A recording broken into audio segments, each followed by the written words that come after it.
ఓం శాంతి. ప్రజాపిత బ్రహ్మ జీవనగాథ రెండవ భాగము. పరమాత్ముని శివుని రథం ప్రజాపిత బ్రహ్మ. సృష్టి జ్ఞానం సృష్టికర్తయగు పరమాత్మ మాత్రమే ప్రసాదించగలడు. పరమాత్మ బ్రహ్మ ముఖం ద్వారా ఉచ్చరించే మహావాక్యాలను బ్రహ్మ ఆత్మ విని ధారణ చేసేది. ఒకే శరీరం, రెండు ఆత్మలు. ఆత్మ పరమాత్మ ఉపయోగించనారంభించాయి. పరమాత్మ శిక్షకునిగా పరమాత్మ ప్రబోధించగా అతని ప్రథమ విద్యార్థిగా బ్రహ్మ ఆత్మ పాటించేది. బాబా నోటి ద్వారా భగవానుడు బోధించే మహావాక్యాలను బాబ్దాదా మురళి అంటారు. భగవానుని ఈ జ్ఞానమురళి మధురాతి మధురం. జీవితాన్ని పూర్తిగా పరివర్తన చేసే ఈ మురళి బ్రహ్మబాబా చెప్తున్నారో శివబాబా చెప్తున్నారో తెలియడం కష్టమయ్యేది. కానీ అద్భుతమైన ఈ మురళి ఒక్కరి ద్వారా రాదు.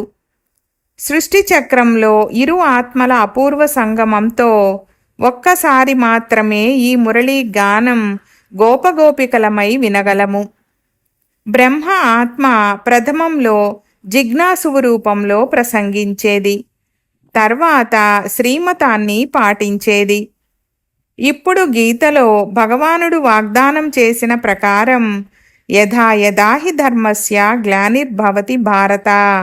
ఈనాడు అతి ధర్మగ్లాని జరుగుతున్న పాపభూయిష్టమైన కలియుగంలో మరలా శివపరమాత్మ బ్రహ్మ ద్వారా సృష్టిలో అవతరించి సత్యగీతా జ్ఞానాన్ని ప్రసాదించి రాక్షస గుణముల నిర్మూలించి దేవతా గుణాలు గల దివ్య సాంప్రదాయములను స్థాపించుచున్నారు. గీతాశాస్త్రంలో బ్రహ్మ అర్జునుని రూపంలో వర్ణింపబడిన ఒక నిమిత్తుడైన జిజ్ఞాసువు. గీతలో వర్ణింపబడిన అర్జునుని పాత్ర వాస్తవానికి బ్రహ్మ పాత్ర. మానవుల ఉత్థాన పతనములకతీతంగా సంపూర్ణ స్థితిని పొంది వికారములపై విజయము సాధించి సూక్ష్మ మోహ పాశములను ఛేదించుకొని ఒక్క పరమాత్మ స్మృతిలోనే మనసును నిలుపుట లాంటి స్థితిని బ్రహ్మ సాధించుట ద్వారా నిజంగా పరమాత్మ బ్రహ్మరథంలో విరాజమానుడై బోధిస్తున్నారనే నగ్న సత్యం రుజువవుతున్నది. ఆత్మను సారథి లేక పాత్రధారి అని, శరీరమును రథమని లేక వస్త్రమని గీతా భగవానుడు హింసాత్మక యుద్ధం చేయించలేదని రుజువవుతుంది. బ్రహ్మ శరీరంలో అవతరించిన పరమాత్మయే సారథి. సంపూర్ణ సమర్పణ భావంతో అర్జునుడైన బ్రహ్మ తన శరీరమనే రథపు కళ్ళెములను భగవానునకు సమర్పించాడు. రథానికి పూంచిన అశ్వాలు బ్రహ్మ మనసు, బుద్ధి కళ్ళెము. బుద్ధి పరమాత్మకు సమర్పితం కాగానే పరమాత్మయే బ్రహ్మ జీవన రథాన్ని సంభాళిస్తూ కర్మ చేసేవాడయ్యాడు. పరమాత్మ శివుడు ధర్మ సంస్థాపనార్థం సాకార సాధనంగా చేసుకొనిన బ్రహ్మ ఆత్మ సృష్టి చక్రారంభంలో సత్యయుగంలో శ్రీకృష్ణుడి దివ్య జన్మ తీసుకుంటుంది. మానవ సృష్టిని గీతలో కల్పవృక్షంతో పోల్చారు. ఈ కల్పవృక్షానికి మొట్టమొదటి ఆకు వంటివాడు శ్రీకృష్ణుడు.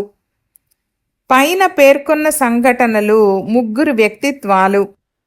పరమాత్మ శివుడు, ప్రజాపిత బ్రహ్మ, శ్రీకృష్ణుని కథలు ఒకటి మరొకటితో కలిసి భ్రమింపజేస్తాయి.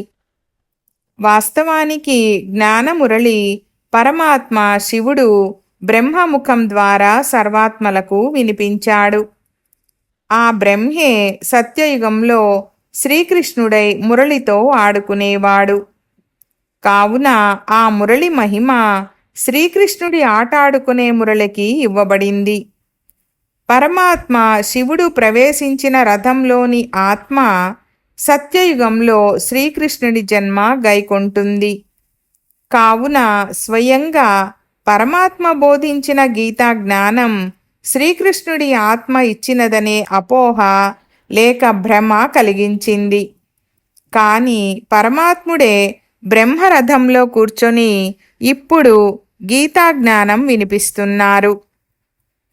ఆ బ్రహ్మనే భగీరథుడు లేక భాగ్యశాలి రథమని అంటారు. బాబా ప్రతిభావంతమైన వ్యక్తిత్వానికి యజమాని.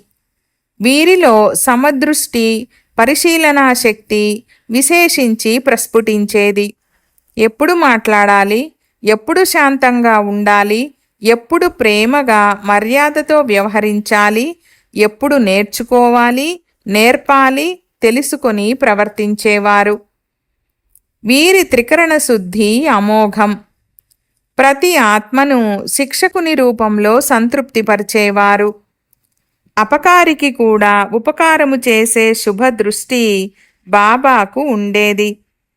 బ్రహ్మబాబా చూడటానికి సాధారణమైన మానవుడైనప్పటికీ తన సహజ స్వాభావిక యోగ్యతలచే, పురుషార్థంచే, అనుభవాలచే పండిన ఒక విశిష్టాత్మ. ఆత్మగౌరవంలో ఉండే వారికి స్వతసిద్ధంగానే గౌరవం లభిస్తుంది. ఈ విధమైన వ్యక్తులు ఏనాటికి తమ కర్మేంద్రియాలకు ఆధీనులు కారు, ట్రస్టీగా ఉంటారు. ఇతరులలో కూడా ఆత్మవిశ్వాసం, ప్రేరణ కలిగించేవారు. సహజంగానే వీరు అనేకులలో ప్రేరణాస్రవంతి కలిగించేవారు. బాబాలోని ఆధ్యాత్మిక జాగృతి అనేకుల ఆత్మిక జాగృతికి ఆకర్షణ కలిగించేది. బాబా ఆత్మిక స్థితి ఎంత శక్తివంతమైనదంటే వీరి సమీపంలో కూర్చున్న జిజ్ఞాసువులు కూడా దేహాతీత స్థితిని అనుభవించేవారు. వారిలోని చెడు సంకల్పాలన్నీ తొలగిపోయేవి. బాబాలో మొదటి నుండి నేర్చుకునే కళ ఉండేది. దానివలన ఎన్నో మార్లు విద్యార్థులు కూడా అతనికి బోధకులుగా మారేవారు. దైనందిన జీవితంలో ప్రకృతితో కూడా బాబా ఎన్నో నేర్చుకునేవారు, నేర్పేవారు. ఈ నేర్చుకునే కళ, నమ్రత వారి వారి దృక్పథాన్ని అనుసరించి ఉంటుంది. నేర్చుకునేవాడే నేర్పగలడు, అనుసరించగలవాడే ఆదర్శ మార్గదర్శి కాగలడు. ఒక దివ్య మార్గదర్శి అగు బాబా శిక్షకునిగా జిజ్ఞాసువుల వద్ద ఏమీ తీసుకునేవారు కారు. పరమాత్మ ప్రేమలోనే వారికి సర్వస్వం లభించేది. వీరి ఆత్మిక స్థితి చాలా గొప్పది. చాలామందికి వారి ఎదురుగా కూర్చున్నప్పుడు ప్రపంచానికి అతీతంగా శరీరము తేలికగా మారిపోతున్నట్లనిపించేది. ఆత్మిక జీవితంలో అడుగుపెట్టుటకు అంతఃప్రేరణ లభించి తమలోని లోటుపాట్లు ములుకుల్లా గుచ్చుకునేవి. పవిత్రులు కావాలనే అంతఃప్రేరణ లభించేది. వారి నేత్రాలు దివ్య దృష్టిని ఆర్జించేవి. బాబా నలుమూలలా ఒక దివ్యకాంతి, కనులు మిరిమిట్లు గొలిపే అద్భుత ప్రకాశం తొంగి చూసేది. ఆ సమయంలో ఈ జీవితానికి ఇది చాలు, ఈ ఆత్మిక సుఖాన్ని సదా పొందగలిగితే జన్మ ధన్యత చెందినట్లే అనుకునేవారు. బాబా భ్రూమధ్యస్థానంలో దివ్య జ్యోతి ప్రకాశమానంగా వెలుగుతున్నట్లు కనిపించేది. వర్ణనాతీతమైన ఆత్మిక సుఖశాంతి అనుభూతి కలిగేది. ఎవరి మనసులోనైనా సందేహాలుంటే దానికి సమాధానం అంతఃకరణలోనే లభించేది. బాబా ఆధ్యాత్మిక ప్రభావం వారికి అపూర్వమైన స్నేహ సుగంధాన్ని ప్రసాదించేది. దుఃఖంతో క్షోభించేవారు బాబా వద్దకు వచ్చి నవ్వుతూ శాంతచిత్తులై వెళ్ళేవారు. జన్మ జన్మాంతరాలుగా ఎదురుచూస్తున్న తండ్రి మరలా లభించినట్లు తలంచేవారు. బాబా ఏనాటికి ఎవ్వరికి అశుభం కలిగించేవారు కాదు. ఇదే ఇతరులకు బోధించేవాడు. ఆత్మ పరమాత్మల దివ్య సంబంధమే పరమానందానుభూతికి త్రోవా. పరమాత్ముని ప్రేమ కేవలం సాధు సన్యాసులకు, విశేష వ్యక్తులకు మాత్రమే కాక సర్వాత్మలకు సంబంధించినది. సత్యమైన మనసుకు పరమాత్ముడు దాసోహమవుతాడు. ఋషులు మునులు పరమాత్మతోడి సంబంధం జోడించినట్లు పేదలు కూడా ఈశ్వరునితో సంబంధం కలిగించుకొనవచ్చు. బాబా శిక్షకుడే కాక మిత్రుడు కూడా. మిత్రుడిగా బాబా ఎల్లరికీ ప్రేమాదరణలను ఇచ్చేవాడు. నిరంతరం తేలిపోతూ వినయంగా ఉండేవాడు. బాబా మనసులోని మాట ధైర్యంగా చెప్పుటకు ప్రోత్సాహమిచ్చేవారు. ఉపాధ్యాయుడు మరియు విద్యార్థుల మధ్య గల సన్నిహిత సంబంధం స్పష్టంగా ఉండాలని బోధించారు. వంట పని, ఇంటి పని, బట్టలుతికే పని, తోట పని, ఈ విధంగా ప్రతి పనిని అలౌకికంగా ఎలా మార్చుకోవచ్చునో బాబా నేర్పేవారు. దివ్యత్వం మానసిక స్థితి ఆధారంగా ఉంటుంది, కానీ బాహ్య స్థితిచే కాదు అనేవారు. బాబా నిద్రను పూర్తిగా జయించారు. ఈశ్వరీయ జ్ఞానం అనేక గుహ్య రహస్యాలను స్పష్టీకరిస్తుంది. ప్రతి రహస్యంలో ఆత్మిక ఉన్నతి, సుఖ, శాంతి, ఆనందం నిండి ఉన్నవి.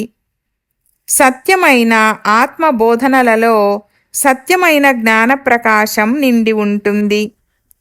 అతని మానసిక ఆలోచనలు విస్మృతిని భేదించి బాణం వలె లోనికి చొచ్చుకొనిపోతాయి. ఆత్మ పరమాత్మ సన్నిధిని చేరుతుంది. సత్య శిక్షకుడు ఆదర్శమూర్తిగా మారి బోధించేవాడే గాని మాటల ద్వారా చెప్పడు. అలాంటి వారినే మానవులు అనుసరించగలుగుతారు. ప్రజాపిత బ్రహ్మ మానవ జాతి పిత, ఒక చైతన్యమైన ఉదాహరణ మూర్తి. అతని వాక్కర్మలు ఆత్మికోన్నతికి ఆధార స్తంభాలు. అతని మార్గదర్శకత్వం అనేకులలో సంపూర్ణులు కావాలనే అంతఃప్రేరణనిచ్చింది. సంపూర్ణులు కావాలని అనుకొనుట మానవుల జన్మ హక్కు.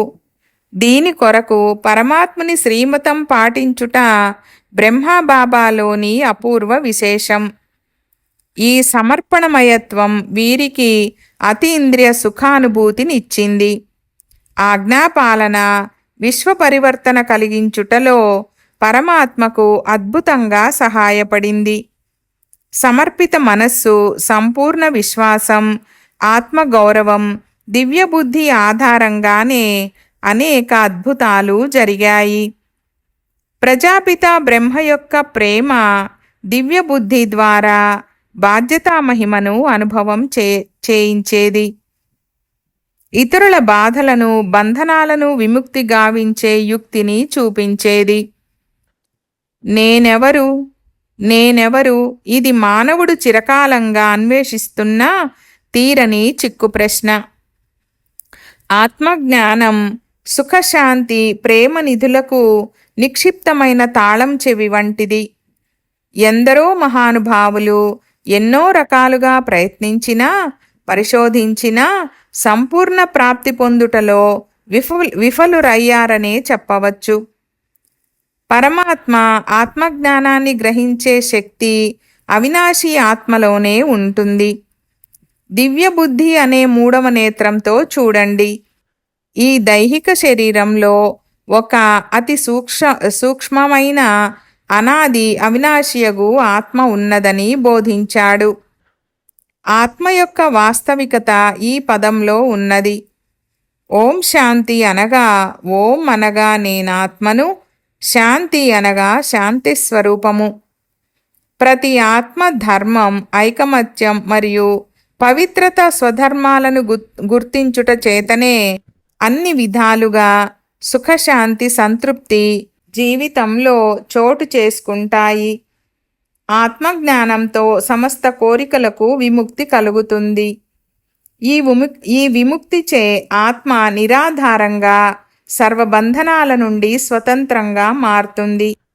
సదా స్వీయ గౌరవంలో నెలకొనుటచే సదా నషాగా ఉండగలుగుతుంది. బాబా అని పిలువబడే ప్రజాపిత బ్రహ్మ భగవానుని దివ్య కర్తవ్యానికి ప్రథమ సాధనమయ్యారు. సంపూర్ణ విశ్వాసం మరియు దృఢ నిశ్చయంతో మొదటి పాఠమైన ఓం శాంతి నేర్చుకొని ఆత్మాభిమానిగా అయ్యారు. పరమాత్మకు విశ్వాసపాత్రుడైన విద్యార్థి కావున బాబా త్వరగా జ్ఞాన నిపుణత సాధించి ఇతరులకు నేర్పుటకు ఉదాహరణగా మారారు. వీరిని అనుసరించిన వారికి ఆత్మాభిమాని స్థితి కలిగి అపారమైన సుఖశాంతుల అనుభూతి కలుగుతుండేది. ఓం శాంతి.